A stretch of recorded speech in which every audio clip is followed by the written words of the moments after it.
Welcome back to Why Blank Lost for Big Brother 26. I'm David Bloomberg, and I can't believe it actually happened. But before I get into that, I want to welcome back my special guest co-host this week, Cliff Hogg. Howdy, howdy. I'm so happy to be back, David. Thank you so much. It has been a little while. What's new with you? I'm just working, trying to keep my eyes open. It's been such a crazy season here for a while. So enjoying another season of Big Brother. But hey, just living my best life down here in Houston, dealing with a few hurricanes, things like that. Normal life. So for everyone watching and listening, I mentioned last week that Ovi was traveling, but he was still able to podcast. He had gotten himself a setup to podcast. This week, just not possible. There's too many conflicts. So we brought in another member of the Fellowship of the Zing. Zing! Now, what a week to sub for Ovi, who is going to be very upset to miss this one as we discuss Tucker. Ovi's lost. Oh my gosh, when you reached out for this episode, it's like, well, I hit gold right here. So yeah, sorry about that, Ovi, but yeah, you're missing out, my friend. That'll teach you, Ovi. Now, I have to admit, I was certain Tucker would survive. As soon as Julie previewed the AI Arena comp on social media in the afternoon before the episode, because it was another comp, it appeared to be carrying big, heavy puzzle pieces around. And we were like, oh, well, this is Tucker's. I could not have predicted he would misunderstand what he was supposed to do and try putting the puzzle together backwards. When he started doing that, I was watching thinking, is that a brilliant strategy? Is it interchangeable? But no, not so much. Maybe the biggest puzzle screw up since Caitlin Herman a few years back. I don't know if it would have mattered. I mean, Mackenzie really seemed to fly on that puzzle. She had it going on.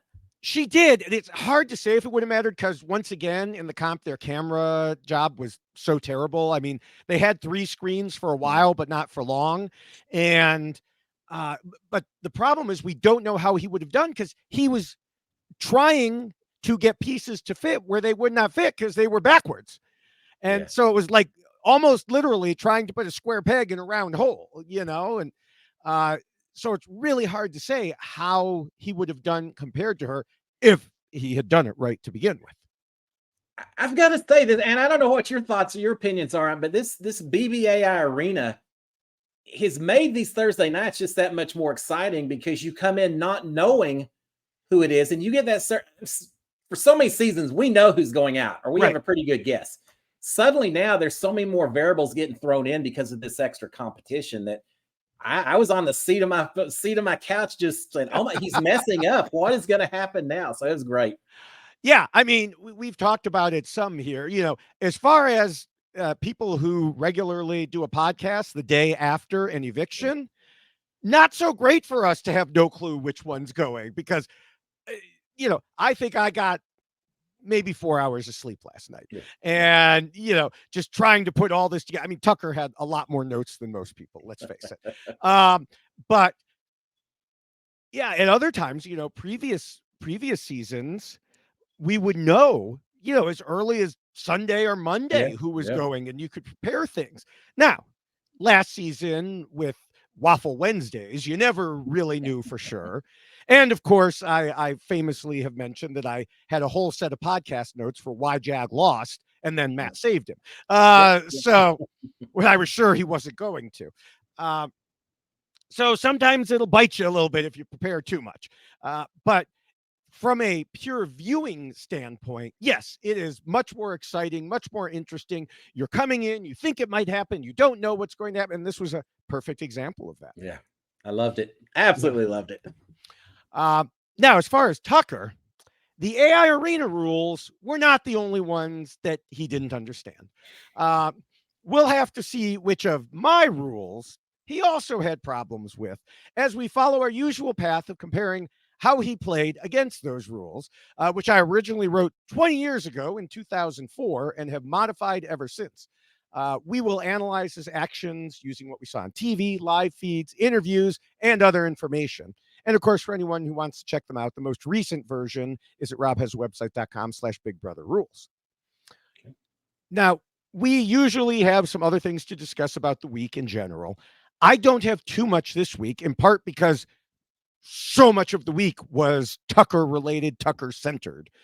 And also, based on my notes, I think this is going to be a little longer than usual podcast. So I don't want, take up a bunch of time. But I'll start by mentioning, I think it's great that Chelsea has picked herself up, dusted herself off, and grabbed the reins. Yeah. Angela, yes, she brought up voting out Tucker, and Quinn has, of course, mentioned it as well. Chelsea was the one who organized it and brought it all together this week. Yeah, she's doing such a fantastic job. She was on the top. She took a hit, went down, and it just seems like she has not panicked. She's reached out to people that she needs to reach out to. Mm-hmm. It seems like she is insulated with a lot of people in terms of going forward. I think she's in for the long haul on this. I think she's done a good job with it. Yeah, we were talking about it last week, Ovi and I, when discussing the comparison between Chelsea and Brooklyn. Yeah. When Chelsea got nominated, she went to work. She started talking to people, solidifying bonds, making relationships. When Brooklyn got nominated, she got huffy and mad and moaned and groaned. Yeah. So you can't take it personal. You just have to always be looking forward. If you're looking back in that rearview mirror and holding your grudges, it's going to affect the game plan. And I've noticed that a little bit with Mackenzie as well. No matter what's going on, it seems like she still is keeping the game somewhat in focus of playing the game. And not all of her reads are correct. I was going to say, I don't know that I'd say the game is in focus for her. She may not have the glasses. She may not have the glasses on, but at least I feel like sometimes she's at least aware there's cars coming from all different directions. She just can't see which ones they are. But I feel like sometimes she still does the job of campaigning when other people maybe aren't so much doing so. And I think Chelsea was the same way, that she just always is keeping a focus of why she's in that house. Yes. And trying to improve upon her position, or at least survive in those bad moments here and there. Right. Now, the next thing I want to mention could be unpopular based on what I've seen on Twitter and in comments to my TikTok. But on the other hand, when I posted on Twitter, there were a lot of people who liked it too. And I only had to block 2 people after having said this. So, but a ton of people are already mourning the rest of the season and saying things like, I'm done watching. He was the only reason to do it. Tucker's gone. Now, I've been watching this show since the beginning, along with many other reality shows. This happens all the time. A particularly popular player gets voted out and their fans go crazy. If anywhere near as many people actually stopped watching shows when they say they're going to, nobody would be left. That's right. I've seen it, like I said, on all these different shows. American Idol sticks out. I remember seeing that time and time again with American Idol and Big Brother. And it's funny because one person responded to me and said, I probably say I'm quitting about 20 times a season, but I always come back. I appreciate that kind of recognition when they're saying it, but really, how about we wait to see what happens when the big personality that was taking up all the space is gone before we predetermine what's going to happen? There are other people there. They might just be entertaining in their own right. But with Tucker, there wasn't really much room for some of them to fully express themselves. And if later it turns out the season got more boring, then fine. Criticize it then. But complaining before it happens is silly. I agree. He is such a charismatic character that I can understand people not wanting to see him gone. But I don't know that anyone truly wants to see a season where one person steamrolls week after week. What I enjoy about that season, I believe it was last year. What's that? I believe we saw that season. Oh, yeah. Last year. Absolutely. We see that every few years. Michael from a few seasons before, where you reach a point where it gets boring if you can predict, and if you don't see the other people. What I enjoy is watching the people who've been on the bottom suddenly get a chance to come to the top, and what do they do? And so I like to see these power shifts, and it gets boring if you have a person week after week after week. So and look at people like Rabina, for example, who was so latched on to Tucker. We'll get to see if she really has some gameplay or not. And there's other people the same way. Mm-hmm. We heard, I can't remember who it was that was saying that they were everyone's playing out of fear of Tucker in this house. It really was influencing everyone's game. Now it opens up. It almost seems like a whole new season. And I think casting did a good enough job this season that I don't think one person going away is going to keep this from being a pretty good season, a fantastic season. Yeah, I agree. All right. Do you have anything or anyone else you want to discuss before we move to our regular segment and then the rules? No, I don't think so. I mean, my main thing is just I've loved this season. Everyone, and I've done that with different people. Talk about losing Tucker. I felt like some of the earlier people we lost could have been very interesting players and characters as well. I'm all ready for the rest of this season. I think someone else is going to step into Tucker's place. It's not as though we don't already have some pretty emotional wild card players still left in this house. Yeah. All right. Well, then let's get to our usual Julie Chen Moonves is wrong about blank segment. Last week, I said I didn't have anything, but it turned out there was something that I just didn't know about until after we recorded. Lacey pointed out to me on Instagram that when Julie had Cedric on her God 101 Instagram, whatever it was, she made a comment that if you're smart, you don't need to have numbers in the game. Sorry, wrong. It's Big Brother. Of course you need numbers. Yeah. Now, if you're smart, you make sure you have the numbers. That's right. But just being smart in and of itself doesn't mean you can glide through the game by yourself. And she should know that by now. I think the beauty about Big Brother, almost it's a triad. It's a three-pronged approach. You've got to have a certain amount of skill in some competition. I think you've got to have a little resume winning some so you get some power. You've got to have some smarts about you, and you've got to have a social game. And with that, I like to think that sometimes I'm a decently smart individual, but if I didn't have numbers and some social people during my season, you can't do it. You can't rely on any one of those three legs without the others and think that you're going to make it to the end. Yeah. All right. Well, before we get to the rules, I do want to mention there is a Survivor version that comes in poster form that is obviously shorter and much more colorful than the ones we will be discussing. It is very similar, not identical. And of course, it has Survivor players on it instead of Big Brother players. But, you know, we do what we can. And you can go to robhasawebsite.com/yxlostfeed, scroll down to that. You can keep scrolling if you want to find the poster design on a t-shirt, or you can keep on going and get the checklist on a t-shirt. Now, the checklist is the closest to the Big Brother rules, but still, again, not identical. But if you like Survivor too, then, you know, you can look at that. robhasawebsite.com/yxlostfeed. So we've said before on the podcast that we understand a lot of people like Tucker because he's entertaining and is great for the feeds. I get it. I really do. But a few weeks ago, I said that I expected him to flame out soon. And here we are. Did it happen for the reasons we expected? Or was there even more to it? And can we find one root cause that explains where he went wrong in so many different ways? It's time to figure out why Tucker lost. Hey. The first and most important rule, of course, is to scheme and plot. Was Tucker good at that? Well, let me start by quoting Cedric, who told Dalton Ross in his exit interview, Tucker's game is terrible. It's terrible.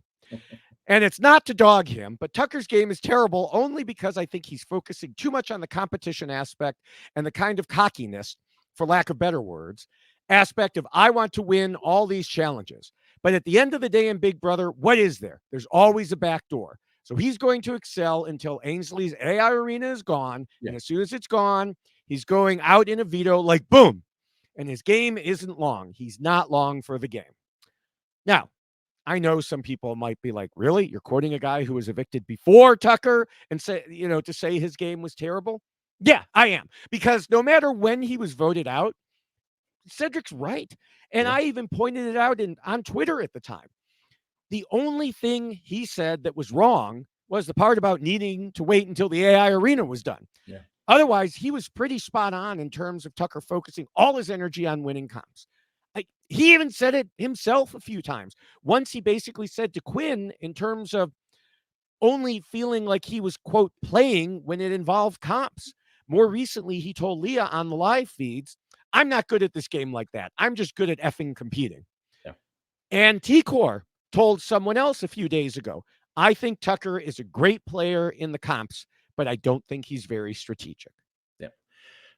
I think he came in, the way you hear him talk even, he's told a few people before that I'm the only person playing varsity. Everyone else is playing JV. He seems like he's much more positioned or enjoys the adversarial. I mean, I take that back. It seems like I think he's got a good heart in him, but yes. I think he enjoys the competitive drive. He said he's the youngest of several brothers, so I'm sure he grew up with the competitions and all that. And I just feel like every time he wins one of these things, he just gets the word you use, cocky, I think, or Cedric uses is perfect. I just think he just saw things going his way. I think this season probably gave him the ability to do that, unlike any other season where you didn't have two chances to get yourself pulled off the block. And that helped him, and it just fed his ego every single week.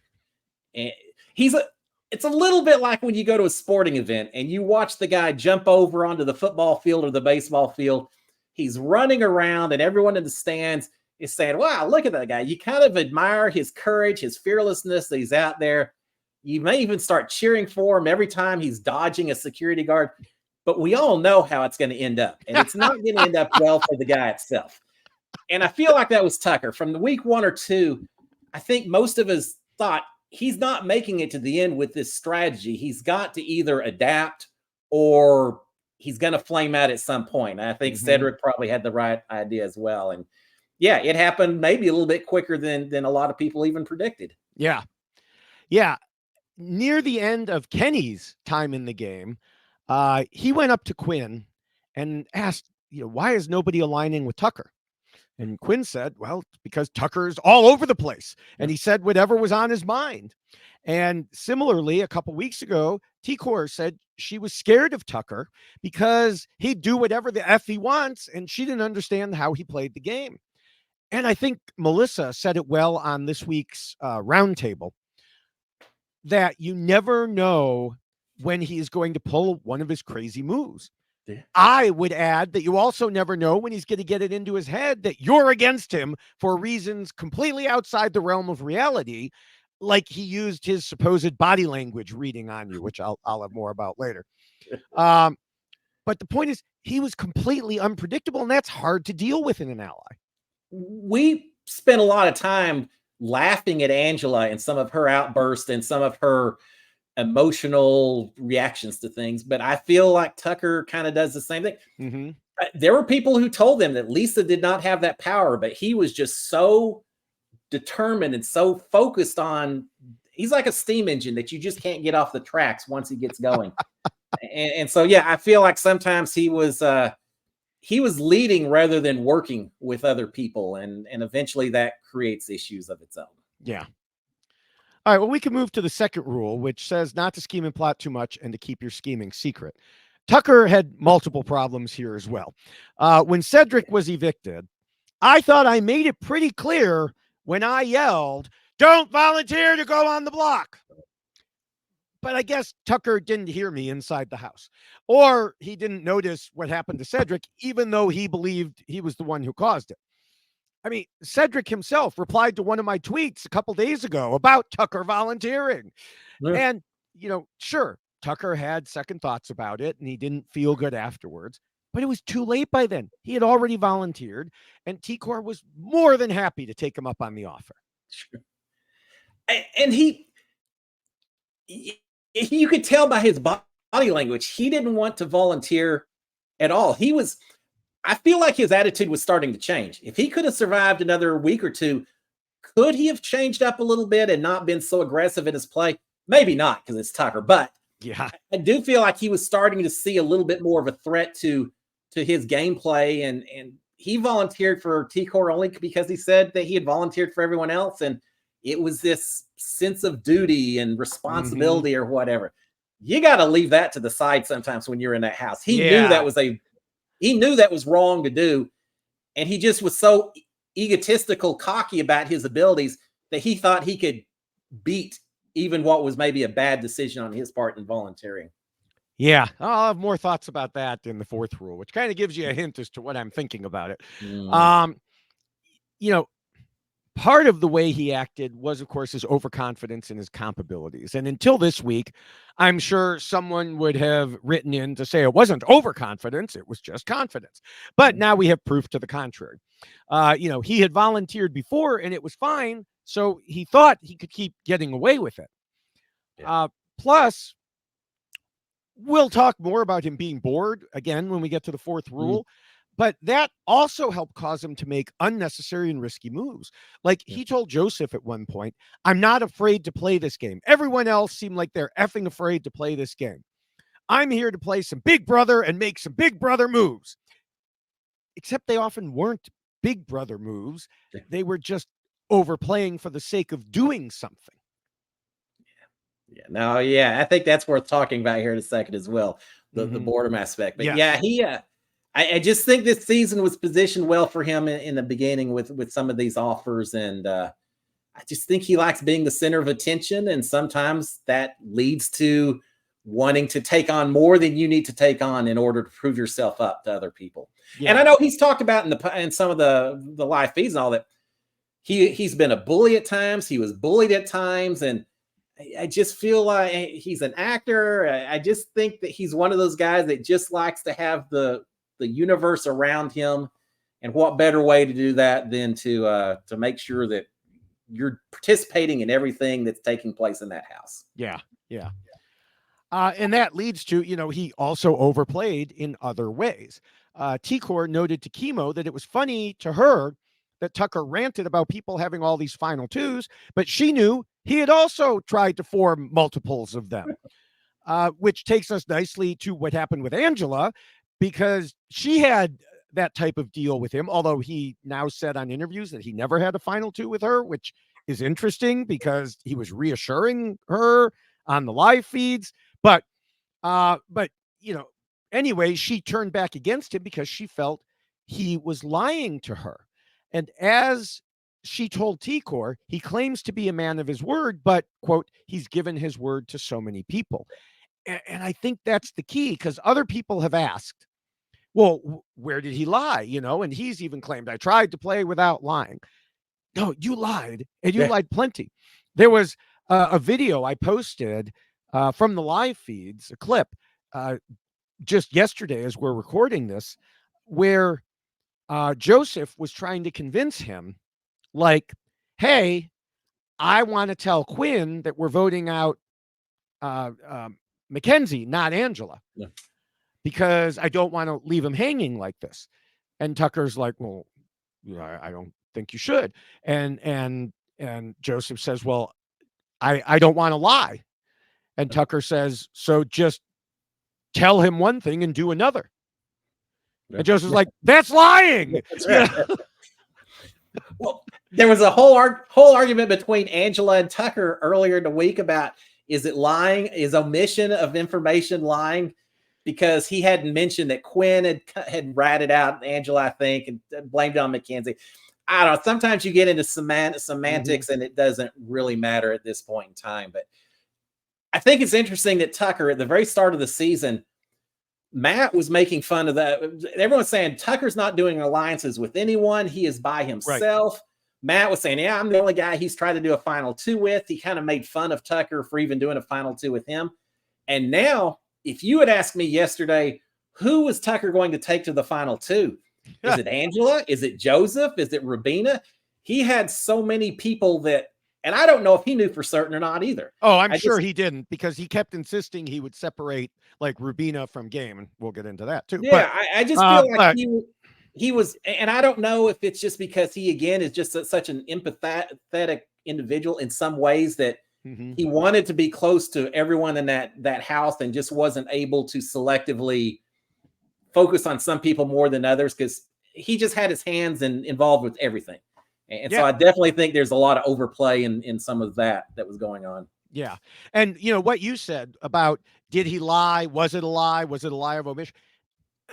You're right. It doesn't matter. What matters is the perception of everyone else. That's right. And if Angela thinks you're lying, if T-Core thinks you're lying, if all these different people think you're lying, then whatever you're telling yourself in your own head really doesn't matter. That's right.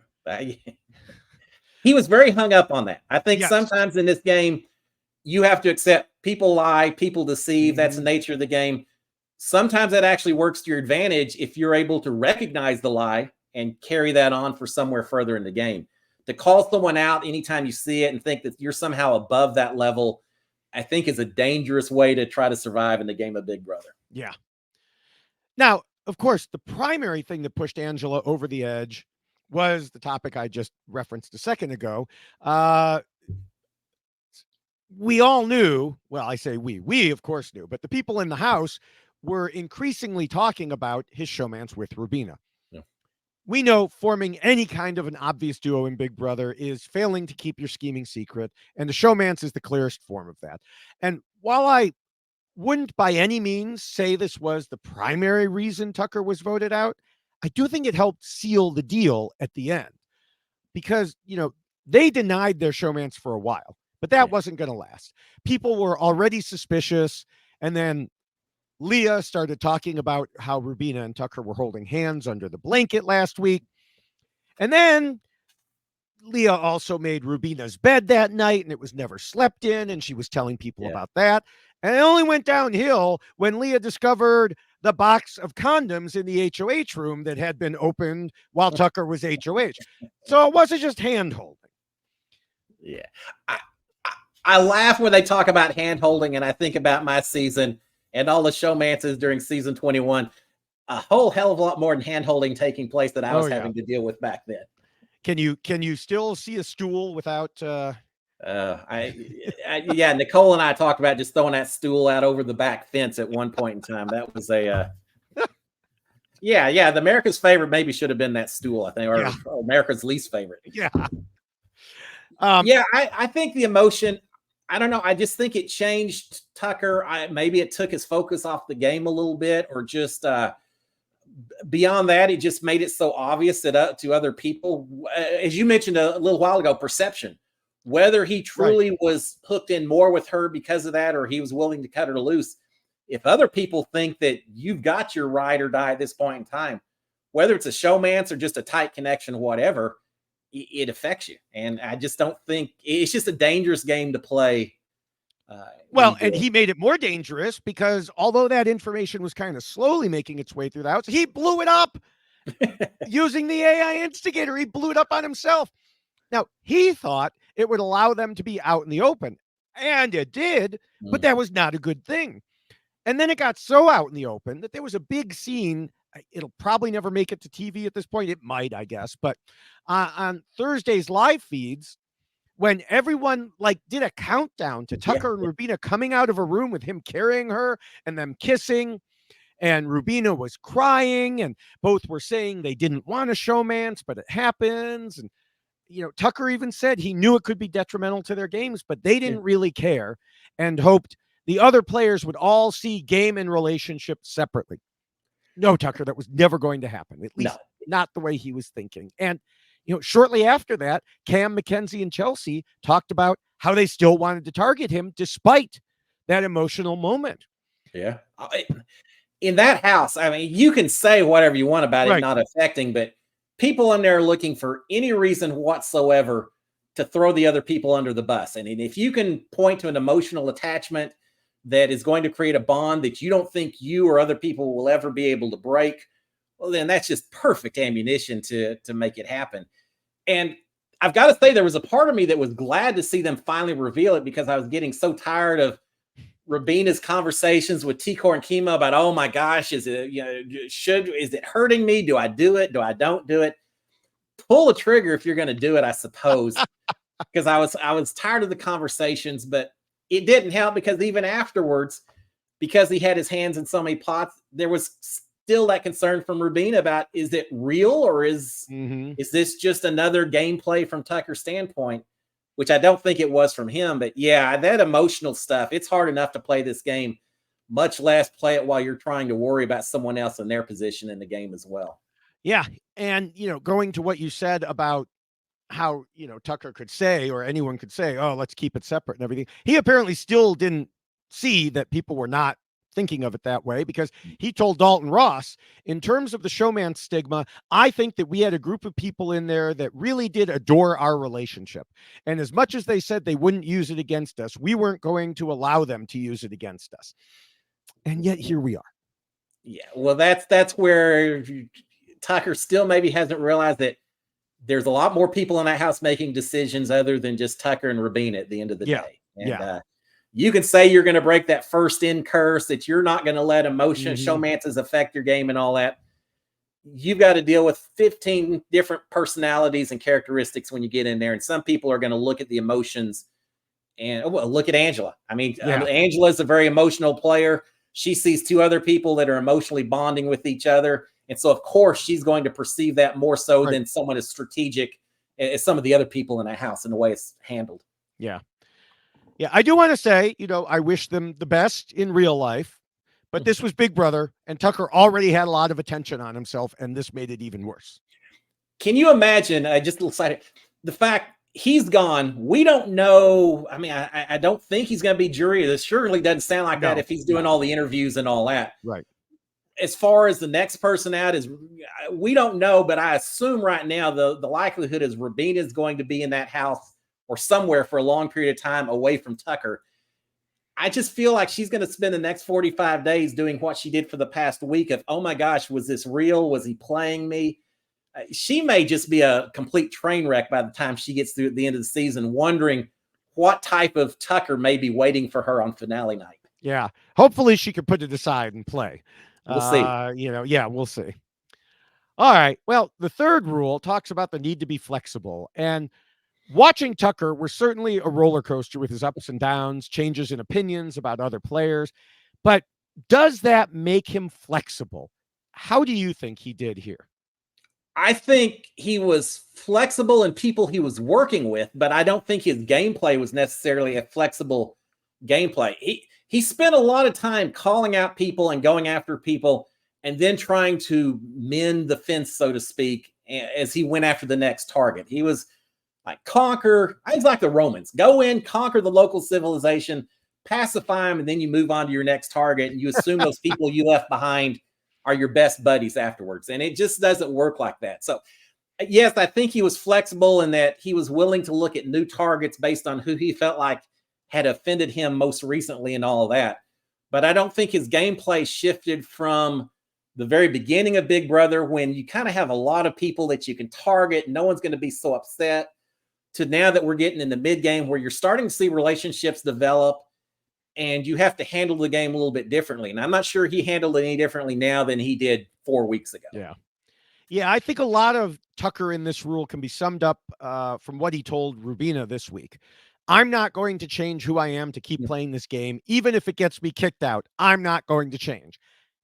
That is the opposite of being flexible. Because, in this game, you have to be willing to change to play it. Just look at the way some of Tucker's opponents have been doing it. Quinn went from super loud and out front to seemingly kowtowing to Tucker. Or the way Chelsea, we talked about her earlier, has had to change up her playing style through the weeks. But even his friend in the house, Kenny, told Mike Bloom in his post-game interview, you weren't changing Tucker's mind no matter what. And I think that affected him. I think you look at people like T-Core, who maybe would have been willing to work with him, but they slowly realized after he got so upset with her for making her choice about putting Angela up, I think they just started realizing that it was Tucker's way or no way. And there wasn't that collaboration that people, you want to be valued. You want to think that you're part of a group, a part of the team. And he just wasn't doing that. And I think that hurt his relationship with a lot of people in that house. Yeah. Corey and I discussed this about Tucker somewhat in the pre-rules discussion of the Why Kenny Lost podcast. And I said at the time, Tucker has a huge ego. It doesn't only manifest itself in believing he can win every comp, but also in believing he knows everything that's going on around him.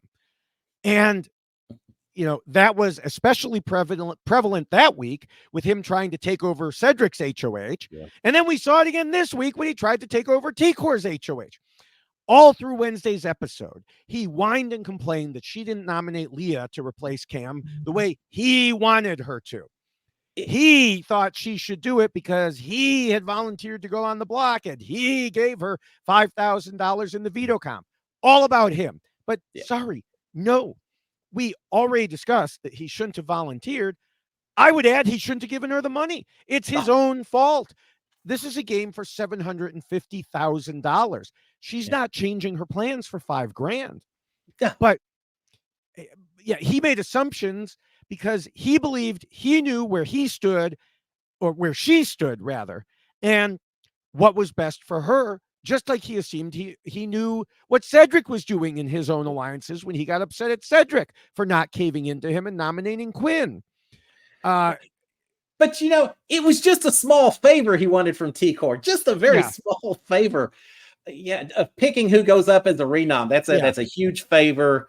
We don't know that T-Core will ever get another HOH, and to demand, and really he demanded that she do what he thought was best for his game and not necessarily what was best for her. So that was over the top.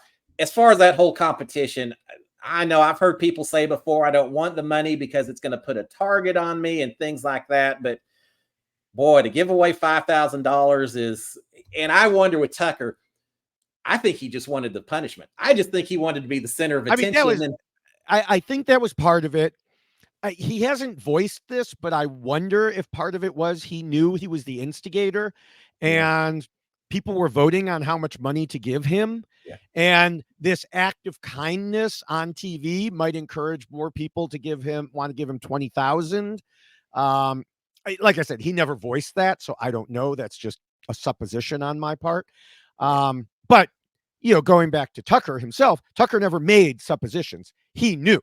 And, that's why in his honor, I'm wearing the shirt today. It says, I may be wrong, but it's highly unlikely. Now, the difference is he would never have said he may be wrong. He always was right. He just went with the highly unlikely part, so it was the best I could get, in terms of the closest I could get. I'll be curious when he gets out and he starts to watch some of the episodes. He still may not be convinced he's wrong about anything. I don't think he will be. I don't think I think the confirmation bias is strong in him. And I just don't think he'll admit to it.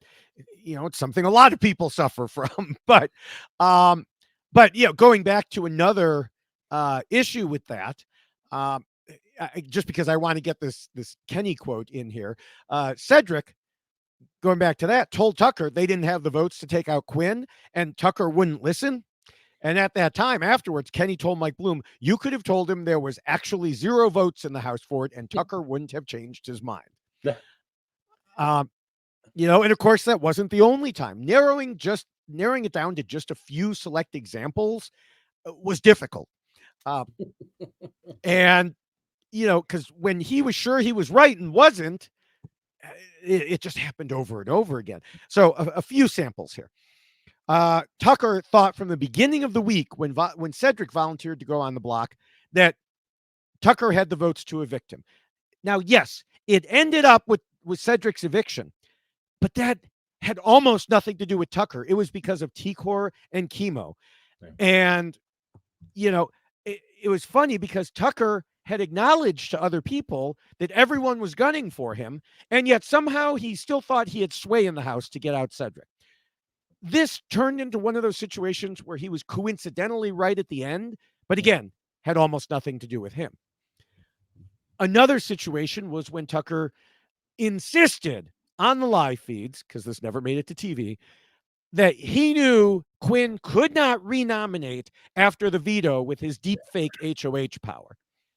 Quinn told everyone about all aspects of the power. Tucker refused to accept it, even when Quinn pointed out that he wouldn't be allowed to lie about it because it's against the rules to use production as a strategy.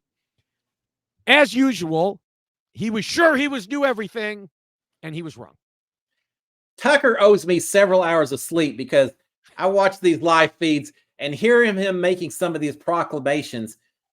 I spent a lot of time going back trying to find out where was this said. Did I miss something in the conversation? And no, he just once it gets in his mind, it's tough to dissuade him. That was yeah. Now, the funniest aspect of this to me was a situation that happened just a few days ago when Tucker kind of reversed things and was certain that there were things going on that didn't exist. Like he was upset that there was a Ballers Alliance that he had heard about. And he was like, it's that Quinn, it's this person, it's that. And he's going around to different people. Yeah. He forgot it was his own short-lived alliance from a little while back. Yeah. That was hilarious. That was a comedic situation. Yes. This is Big Brother, all George Orwell 1984. Almost makes me think about the whole deal about you just change your thought. Depending on what other people think, you just change your thought.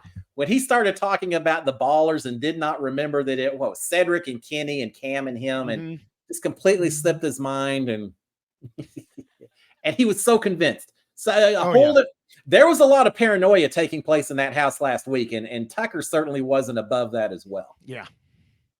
Now, another area where Tucker was always sure he was right and therefore wouldn't be flexible was something I had mentioned already. The way he kept insisting that he had mastery of body language reading, and he was always right. And it didn't matter that we saw him get it wrong time and time again, from Lisa and the power to Cedric supposedly feeling bad when he had no reason to, and so on. When he would occasionally get something right, often by coincidence, that confirmation bias I mentioned earlier would kick in, and that would be all he'd remember. And he just kept insisting he was amazing at it. Yeah.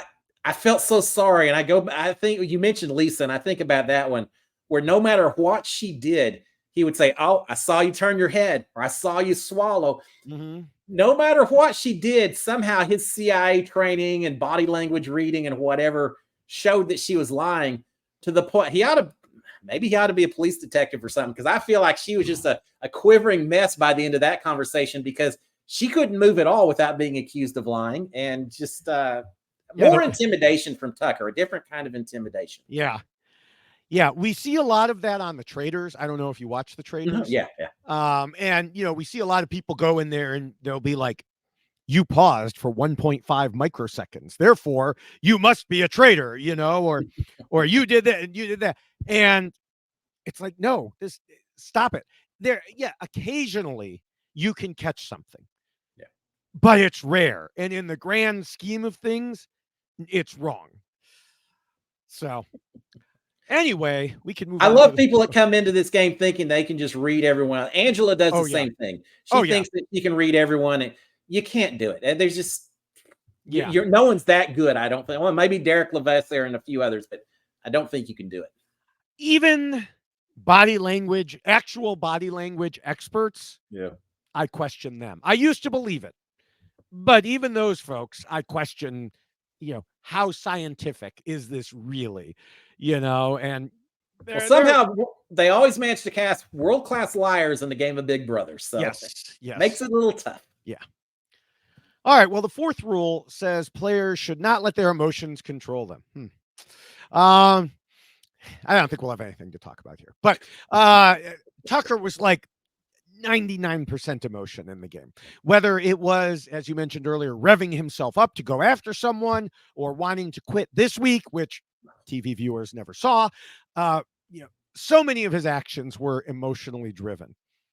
And we've discussed multiple times overall over the season on the podcast that Tucker seemed to have a need to create an enemy for himself to get an emotional boost, whether it was Quinn or Lisa or Quinn or Angela or Quinn or production or Quinn.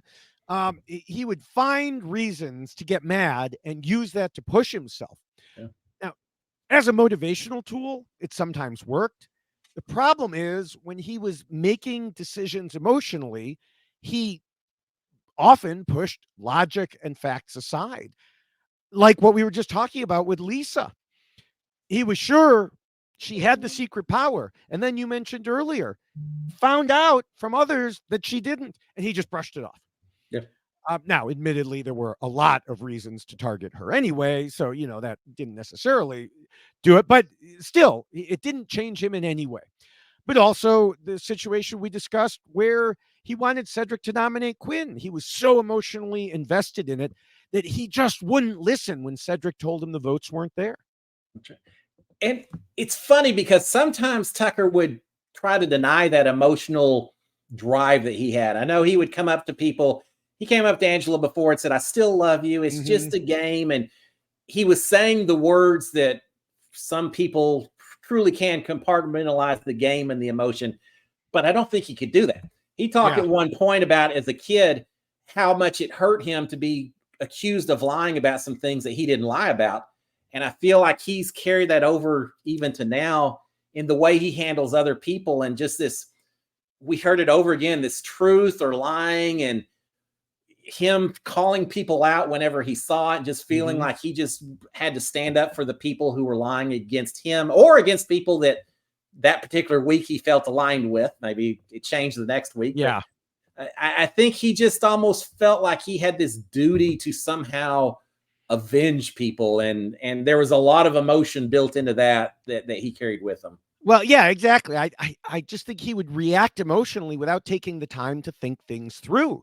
In addition to the examples that we've already mentioned, we can look at the aftermath of the hide and go veto comp, where he assumed Quinn threw his clothes on the floor, went off on him publicly, calling him names, swearing at him, saying he was going to, he had put the nail in his own coffin, etc. And people tried telling him it wasn't Quinn, but he wouldn't listen until he finally calmed down a bit. And then, of course, he claimed, "Oh, yeah, I always knew that. It was for show." Yeah. Which is complete BS. We saw that a few times. That's right.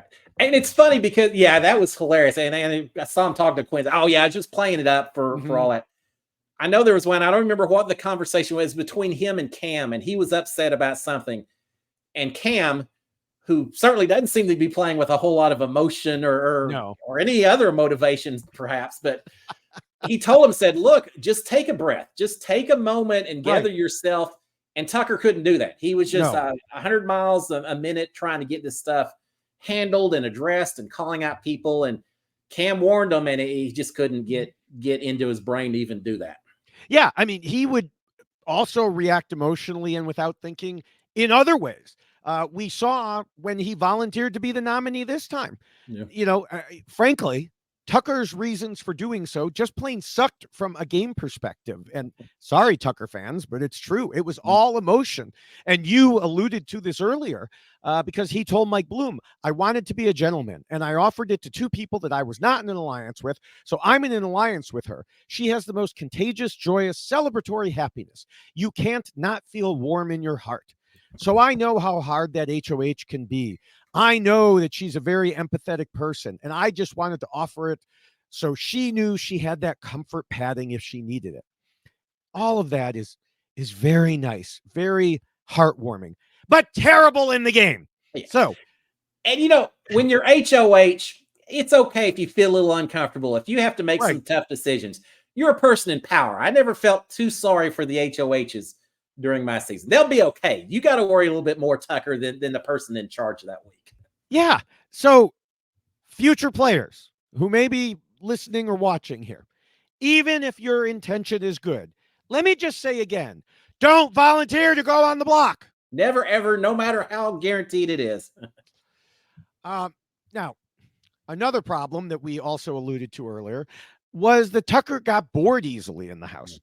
He's been talking about it since at least week 3, which I noted at the time was not a good indicator in a 3-month game. Yeah. If there weren't already enough things going on to keep his attention, he'd create chaos. Yeah. Of course, he would call it playing hard, but it wasn't. It was just chaos. He made the comment at one point to someone saying, everyone keeps saying that this is a marathon, not a sprint, but I can sprint marathons. Yeah. He just didn't fully understand. I want to see that. I want to see him sprint a marathon. Go for it. Well, he'll run the first half pretty hard, but no one makes it to the end. I think a lot of people just don't understand how much downtime that you have in this place. That's nothing but sitting around and let the conspiracies and paranoia develop when it happens. And he just wasn't ready for that. He's just not that kind of person. He's a type A character that just can't handle chill time. Yeah. I mean, Kenny, someone else who had problems with that, told Entertainment Weekly, at times he was very bored in the house. He thought the game was starting off too slow.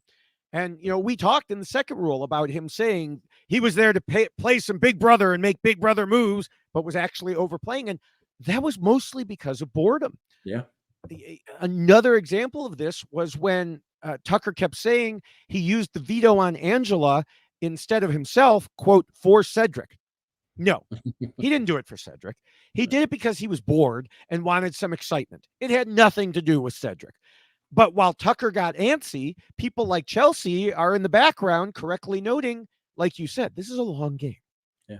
Well, people just don't understand that. It's so different from Survivor, especially now with the shortened Survivor seasons where there's always something happening. You always have to be prepared.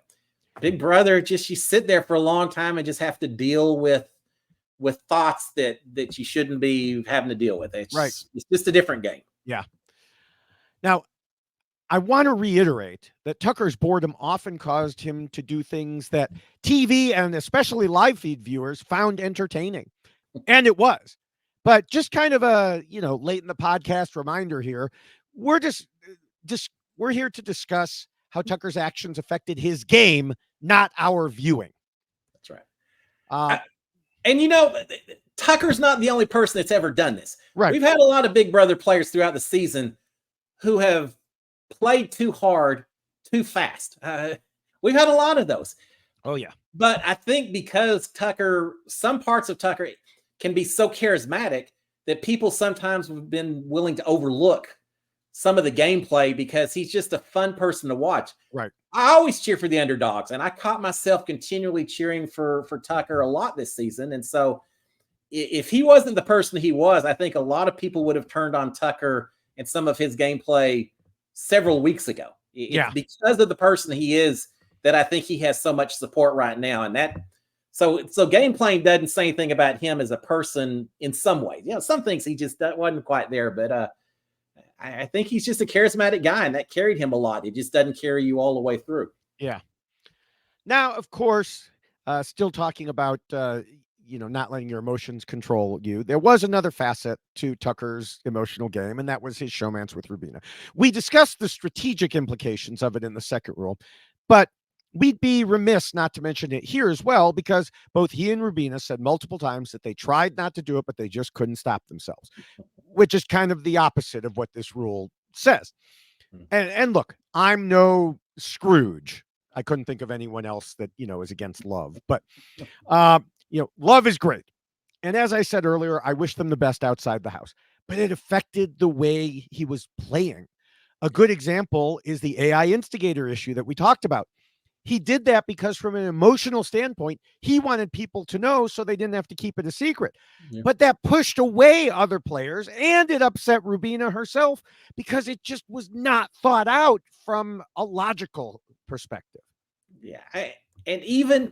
And I don't know what all went into that AI instigator, but we saw a change in the way the messages were coming across from the first one, which he did with Rubina, and then suddenly there were friendlier messages. And I liked where he was making people memorize lists and all that, but I feel like Tucker could have done even a whole lot more with that instigator. But I almost feel because of the emotional impact he saw with Rubina, he may have backed off a little bit. I mean, he still had a few Chelsea and a few others, but for the most part, I think he slacked off a little bit just because he saw the emotional impact of that first one. Yep. Now, before we leave this rule, I do want to mention that at least in Tucker's eyes, he separated the game and personal feeling. And actually, you mentioned this earlier because we heard him say multiple times, I'm leaving emotion out of it. And I think in his own way, he believed that. He could go hard at someone one moment and then tell them, oh, we'll hang out and be friends after the game is over. And all of that is great. The problem was that, as we just discussed, he did let his emotions get to him and change his path in the game. That's right. Yeah, he did. It's not that he's just talk, because as you said, I truly think he believes that. And I have a feeling after this season is over, he's going to be hanging and best friends with good friends with most of this cast. Yeah. But it's also from his emotion, but also just because he thinks he can distance the two doesn't mean the people he's interacting with can do the same thing. And so it's a two-way road, and he never really was looking at the folks heading the other direction on that road. It was only his view here. Well, it's interesting because I don't consider this a spoiler, even though it happened on the live feeds after he was voted out. But I think it was T-Core said overnight something to the effect of, we weren't able to separate our hearts from, the game. Yeah. They were when they voted out Tucker. Yeah. So it's a hard game when you're just playing with strategy alone. When you throw in the emotion, it just adds to the complexity. Yep. All right. Well, the fifth rule says players need to pretend to be nice and play the social game. And this is an interesting one because Tucker often seemed like a nice guy. Yeah. And then, other times he could blow up at people. And usually it seemed like others got over it. But in at least certain cases, it was a facade. Now, you've already brought this up a couple times. How do you think he did overall, specifically in this rule? Nah, I don't think that well. I think it was I mean, he played nice, but when your own showmance doesn't necessarily know that you truly, that in your heart you're the nice guy. Mm-hmm. When she doesn't even know, I think that it's not that it wasn't sincere. I just think that as much as he tried to be nice to people, he was so quick to find a new target and so quick to go to the next person that it just didn't always seem as genuine as maybe he thought it should be. He thought it was to some of these people. Yeah. I do think that outside the house, Tucker would be a blast. And he often was inside the house as well, even for those playing against him. But like I said, there were also downsides, like when he would insult people, often with profanity, but then get upset because Quinn called him something goofy in his pre-vote speech. Chelsea said at one point that he was like an onion with layers, and a sweet onion at that, who's a great guy. But, it still had those other issues. Multiple times in his interviews, Tucker talked about doing things for other house guests because it was nice to do them, like volunteering to go on the block or letting T-Core keep the $5,000 while he took the punishment, or generally trying to make people feel good in the house in the hopes that it would offset the threat level they saw. Yeah. The problem was that, as we discussed earlier with regard to the volunteering and $5,000, it's not going to automatically make them ignore every other aspect of your game. No. It's like on Survivor, when someone wins a big reward and takes another player on it in the hopes that it will help build their relationship, and then that person just votes them out next anyway. There's no one-to-one transaction level here. Pretending to be nice and playing the social game is more something that will prevent others from voting you out because they can't stand being around you, like Tucker did with Lisa. And of course, to make them like you enough to vote for you at the end. But first, you have to get to the end, and a few nice gestures aren't going to overcome everything else stacked against someone like Tucker. No, and you mentioned it before. It's not even as much what is your intent or in your heart. It's the perception. And the game of Big Brother, everyone is always looking for that ulterior motive. Mm-hmm. Yeah, he gave me that money not because he's nice, but because he wants something from me in exchange or whatever. Right. He didn't give me that, Angela, and she didn't say it. He didn't give me that veto because he's being nice, but because he wants my numbers or whatever. Right. And suddenly now Angela, who should have been so grateful for what he had done, but she sees suddenly that she's suspecting that it's something beyond just nicety from Tucker that's leading to the way he's treating her. And so she just does her 180 and all that. And yeah, I think you can be the nicest person in the world in that house, but you have to be careful still about how you hand it out, because people aren't going to really believe that you can ever be a nice person playing the game of Big Brother. Yeah. Now, I do want to mention that a lot of people thought Tucker seemed to have a cult following last week, but we have to remember he was HOH. Yeah. So of course they were kissing up to him. And, he did, still, as of the vote, have several people who wouldn't turn on him, like Chemo and Joseph, and of course Rubina, but that wasn't enough. That cult. People were like, "Oh, he's got everybody following him." It wasn't because he was, doing something magical. He was HOH. Yeah. Yeah. I think it's easy. No one wants to be the first person to take that shot. Yeah. Right. You're happy to stand in line and just waddle all along like a bunch of penguins or whatever. But I think as soon as the first person was willing to open themselves up that, hey, maybe keeping him isn't the best thing in the world, then you suddenly, everyone stops kissing the ring all at once. It's almost a Lord of the Flies mob mentality. Everyone's with you until they aren't. Right. And then it quickly shifts. Yeah, and that takes us nicely to the 6th rule, which warns against being too much of a threat. Now, you know what? That wasn't an issue at all. We could skip Nothing that, with right? Tucker on that one. Yeah, obviously, everyone knew that Tucker was a huge threat, including Tucker himself. Yeah. He told Mike Bloom, "I know that I was a very appetizing target the whole time in there, and the second people would have a chance to strike, they would have been fools not to." And as recently as Thursday, on the live feeds before his eviction, Tucker said he'd be the first one to go when he was talking to Chemo about what would happen if there was a double eviction and changes to remove the third nominee in the AI arena. This was an opinion shared by myself and many other viewers as well. Turned out, didn't take that long, because when you're relying completely on comps to stick around, you can't always win them all. That's right. The game is designed to keep you from winning them all. He was lucky he got a season that gave him 2 opportunities every week so far. He was a victim of his own success in a lot of ways. Every time he achieved success in one of these competitions, that threat just got bigger and bigger. In the best case situation, I don't know what he thought was going to happen. In a worst case, you don't pull yourself off the AIBB arena and you're still on the block. In the best case, you do everything that he expected to do. You pull yourself off, and it just makes you more and more of a big target. So there was no winning for Tucker in the approach that he took, I don't think. Yeah.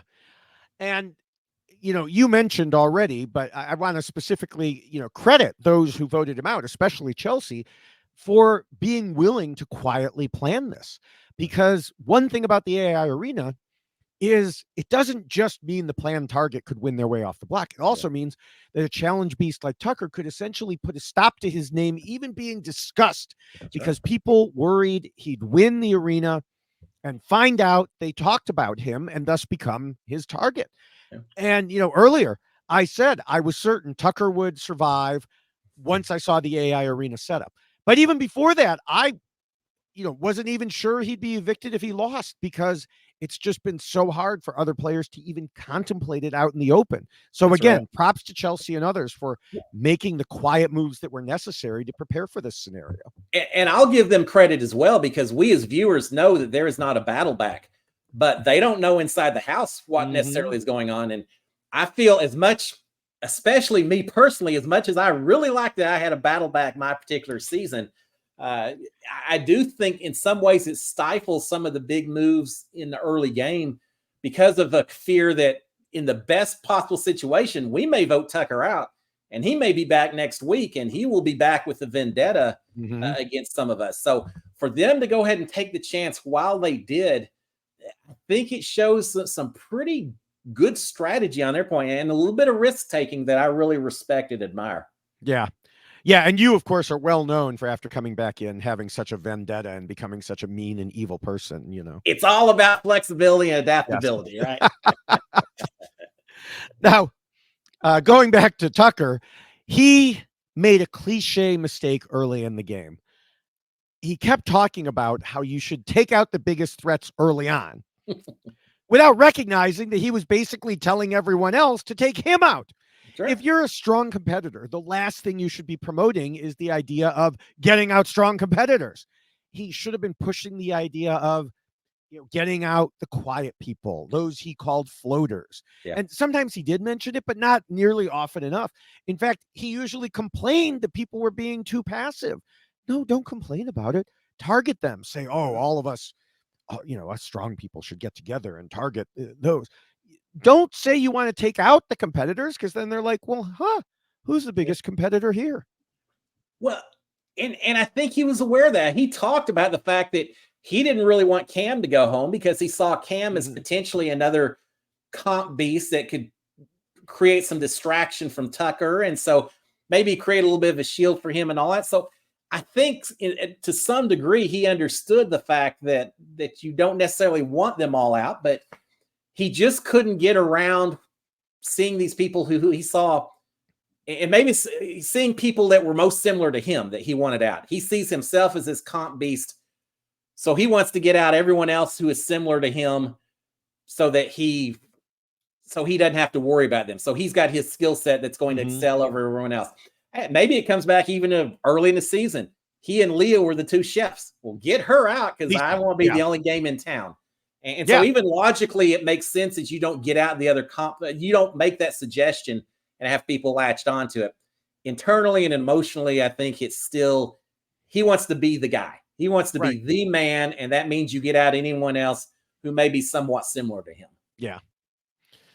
All right. Well, the 7th rule says to trust almost nobody. And I feel like Tucker was up and down in this one, in part because, as we already discussed, he seemed to think trust was transactional. He saved Angela with the veto, so he expected her to be totally loyal to him. He volunteered to be on the block and gave T-Core $5,000, so he expected her to do whatever he wanted with her HOH. But we've already mentioned it. Trust doesn't work that way in this game. Now, yes, it can be transactional, but more often it's gained through a series of overall actions and showing that you consider other people's viewpoints.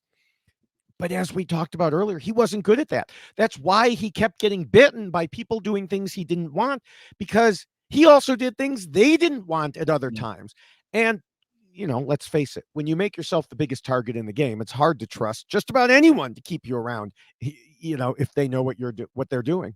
They'll tell you whatever they think you want to hear. But I think Tucker, he was, one of his faults was that he was thinking that other people were seeing this game and this world and the relationships the same way he sees it. He didn't necessarily appreciate that different people can approach this a little bit differently. And so if Tucker sees himself that, if someone gives me the money, if someone does this to me, I'm going to feel like I owe them. I'm going to provide some loyalty back. And he didn't realize that other people may not be quite the same way in terms of how they're going to handle the life. He just couldn't accept that there's a lot of different personalities and characters in that game. Yeah. I mean, it throughout the season, that was his, I think, one of his biggest issues. He could not put himself in the mind of other people. Yeah, if he thought Cedric had no other allies, then clearly Cedric had no other allies. No, they were secret allies. If he thought, that this power would not include the ability to renominate, well, then clearly Quinn was lying and it didn't have that power. He just never could do that. So, all right. Well, it is about time to wrap things up for Tucker. So what are your final thoughts about him? He was incredibly fun to watch. He a charismatic guy. I think we'll see him on TV again at some point soon. So all of that was a lot of fun. Strategically, he just wasn't there. He was a flash in the pan, an incredible flash in the pan. He was going back to chef stuff. He was the flambe. He was flames going everywhere that everyone goes ooh and ah and everything else. But you flash early and you burn out early as well. And I just think he, as much as he says he can sprint marathons, he showed us that he can't. He didn't have the focus or the strategic plan to make it work. He relied on a certain amount of charisma. He relied on an athletic ability to carry him through. And that's just 2 of the 3 things that you need in there. Yeah. Tucker talked in his interviews about how he lost because he didn't understand the rules of the AI arena. And while that's valid for, as he might say, the final nail in the coffin, there were much more important rules he didn't understand or adhere to through his whole time in the game. And those would be my rules that we just spent like over an hour discussing. Okay. After his eviction, I got a number of messages from people saying the hardest part for this podcast would be to cut down the number of examples I could use in showing him violating pretty much every rule. Yeah. And they were right. I talked about it earlier. Tucker was often entertaining to watch, but usually that was because he was doing things he shouldn't from a strategy perspective.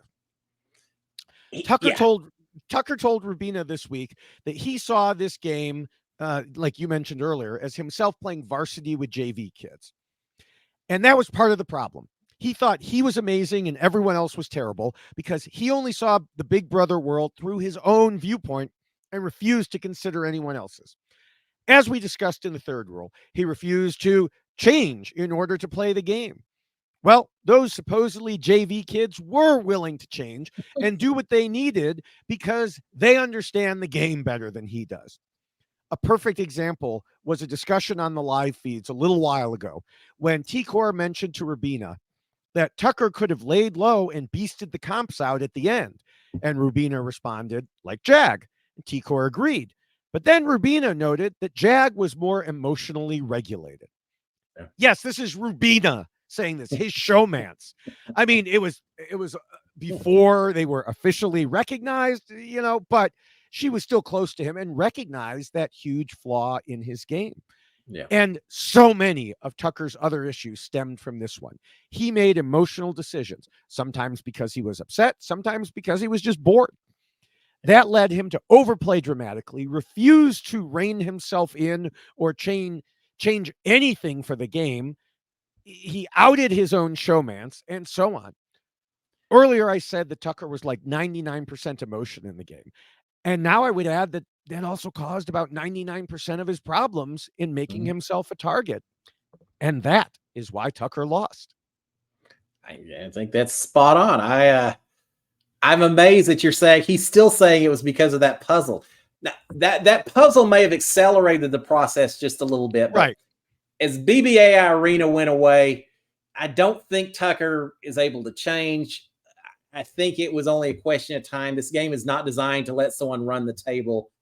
And he just, in some ways, he was too invested in doing the things that he thought he needed to do. And it cost him in the end. Yeah. I mean, I think it's fairly typical for some people who, I'll just say, don't think as deeply about the game to just point at the most recent thing when they get voted out. Well, I lost because I blew the instructions. Well, that was the immediate cause of it, but that wasn't really the reason you lost because there were a lot of things that built up to it afterwards. Like some people will just say, they'll comment on the video and they'll be like, they'll say something simplistic. Like when Cedric lost, they'll write, he volunteered, saved you an hour, something like that. And it's like, okay, that was the immediate cause, but what happened to cause all of that, So, I mean, that's kind of why we're here, is to go over all of that.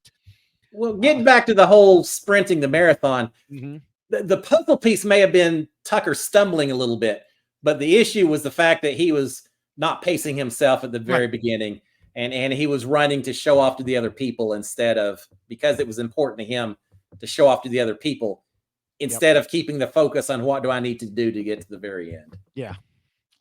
All right. Well, we will have our spoiler-free predictions in a moment after a few other pieces of information. And of course, if you want our full spoilery thoughts, you can find us on social media at various different places. Cliff, where can people find you?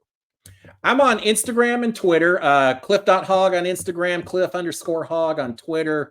You can find me, just do a search. But then I also do my YouTube Monday evening shows, and I also do every morning, I do a little morning recap, 20-30 minutes. And that's out on YouTube. I think my channel is Cliff Hogg 3. Just search for Cliff Hogg. There's not many of us out there, so you can find me. But yeah, every Monday night, 8:00 Eastern, 7 Central, we do just a little 1-hour interactive. So I get to hear other people's thoughts and opinions on how this stuff is going on. And then again, the morning recaps every morning also. Okay. Yeah, everybody make sure to check those out. As for me, I am all over the place. The easiest way to find everything I'm doing is at my Linktree, which is Linktree/David Bloomberg with a dot before the EE in the URL there. Or you can find me more directly on Twitter and Blue Sky as @David Bloomberg, on Threads as @David Bloomberg TV, and that's because that's connected to Instagram. Mm. And on all the video sites, YouTube, Instagram, and TikTok, I am at David Bloomberg TV. Since Big Brother has started, I'm posting at least 3, sometimes like yesterday, as many as 5 videos on YouTube, TikTok, and Instagram. They're mostly Big Brother, but there's also some from they were from Claim to Fame. That just ended, but I have a few more coming on that. The Amazing Race Canada, The Anonymous, whatever other shows are popping up, and as some are leaving, I will continue to be doing videos on those. I'm approaching, I think it's 8,000 on TikTok. So, hop on there and get me to that number. I'm now over 36,000 on YouTube. So Woo! jump on there too. And again, at David Bloomberg TV on all of those. All right. Prediction time. So, as I mentioned, these are spoiler free, which means, I wrote this up before I knew the outcome of the HOH comp.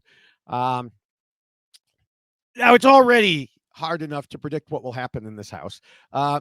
Oddly enough, it may be more difficult with Tucker gone, because at least the first week, because we aren't really sure where everyone stands right now. Yeah. We know 5 people voted Tucker out, but we also know they don't all necessarily get along.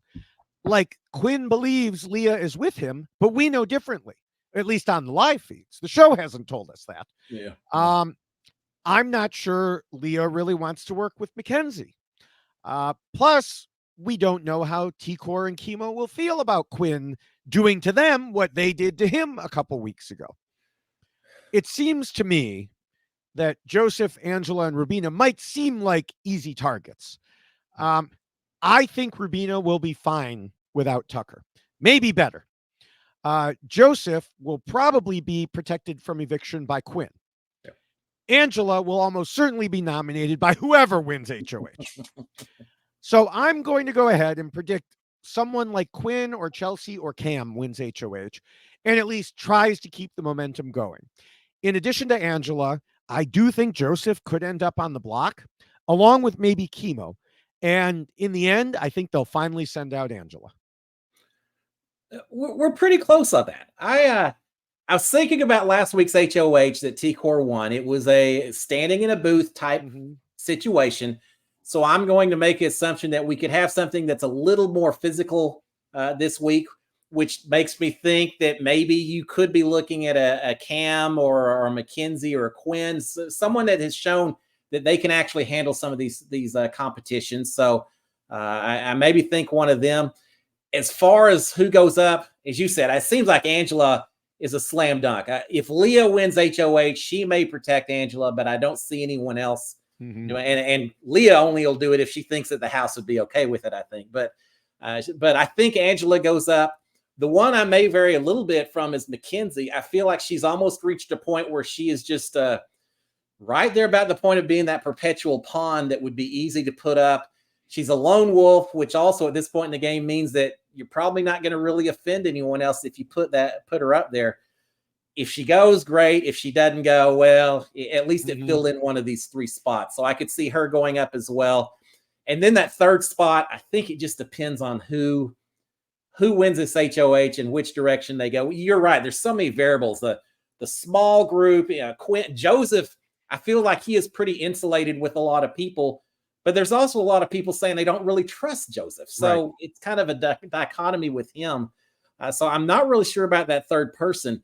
In terms of the voting at the end, I'm kind of saying, I think Angela may be reaching the end here. I think Angela thinks that people keep her because they like her and because she's doing so much work.